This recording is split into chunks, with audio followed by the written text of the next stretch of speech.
ঘুরতে দিয়াবা পাবনার লোক খুশি থাকলে আমরা যশোরবাসীও খুশি, কি বলেন সবাই? যশোরে আপনাকে স্বাগতম। লুঙ্গি কই থেকে নিয়ে আসছেন? আমরা ওই লিয়ে আসি পাবনার থেকে। পাবনার থেকে লুঙ্গি নিয়ে চলে আসেন যশোরে বিক্রি করতে? এখানেই থাকি। ওই জায়গায় থাকেন? পাবনার মানুষের মন তো অনেক ভালো হয়। হ্যাঁ, সেটা আল্লাহ জানে আর আপনারাই ভালো জানেন। আসছেন কবে? আসছি তো আজ 3 দিন। মাত্র 3 দিন? ঈদ উপলক্ষে? না না না, আমরা সারা বছরই থাকি। কিনা বেচা? আজ 11 বছর ব্যবসা করি। 11 বছর? কিনা বেচা কেমন হচ্ছে?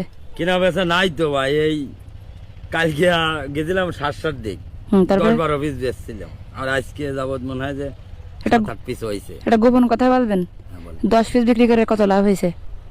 10 পিস বিক্রি করে মনে করেন ওই 50 টাকা করে থাকে। মাত্র 50 টাকা না হলে তো হয় না। হয়, আমি আবার খরিদ্দারে কই ও তো বাইরে হলে আমার আমি এবার করি। তাহলে গাছে কি আপনার কাস্টমার? হ্যাঁ, গাছে কি আপনি ওনার কাস্টমার? এই